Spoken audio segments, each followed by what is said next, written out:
امہات المؤمنین جو ان کے روزے پچھلے رمضان کے رہ گئے ہوتے تو وہ جب سرکار صلی اللہ علیہ وسلم کو دیکھتی کہ اتنے کثرت سے روزے رکھتے ہیں تو وہ اپنے روزے بھی شعبان کے اندر پورے کر لیا کرتی تھی. اور ہمارے گھروں کے اندر جو خواتین ہیں تو اللہ رب العالمین ہی انہیں ہدایت عطا فرمائے کہ اگر ان کی آپ تھوڑی سی جو ہے وہ ان سے استفسار کریں تو پتہ لگے گا پتہ نہیں کتنے کتنے سال کے روزے ہی نہیں رکھے.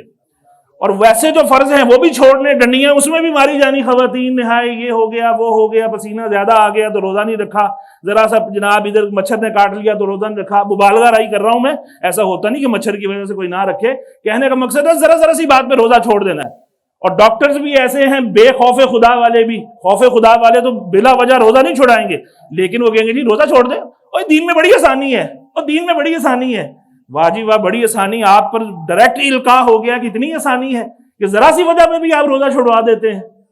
ساری زندگی انسان روزہ رکھتا رہے, رمضان کا فرض روزہ جو ایک جان بوجھ کے آپ چھڑائیں گے یا کوئی نہیں رکھتا وہ ساری زندگی کے روزے اس ایک روزے کے برابر نہیں ہو سکتے. اور جہاں پر رخصت ہے اللہ نے خود رخصت دی ہے. حاملہ عورت جس نے جناب وہ دودھ پلانا ہے اگر وہ نہیں رکھ سکتی اس کے لیے روزہ چھوڑنے کی اجازت ہے, بعد میں قضا کر لے. پریگننٹ عورت ہے اس کے لیے رخصت ہے. اسی طرح جس نے سفر اختیار کرنا ہے تو سفر کے اندر جو ہے وہ رخصت ہے. مریض کے لیے رخصت ہے, صحیح جینون اس کو مرض ہو بعد میں رکھ لے اور دنوں میں رکھ لے. اور جو رکھ ہی نہیں سکتا شیخ فانی ہو گیا ہے, ایسے مرض میں مبتلا ہو گیا ہے کہ جس سے عموماً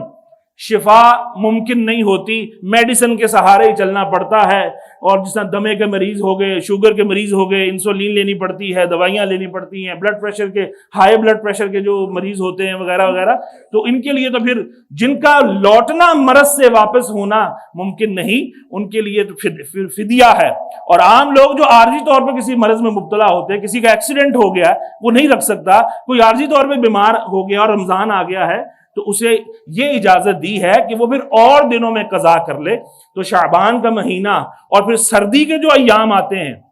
اس میں بھی فرمایا کہ سردی کے روزے تو غنیمت کے روزے ہیں, دن بھی اس میں جو ہے چھوٹا ہے, ٹھنڈا, پیاس بھی کوئی نہیں لگتی, طلب بھی کوئی نہیں ہوتی, تو اسے بھی جو ہے بھرپور اس سے فائدہ اٹھانا چاہیے.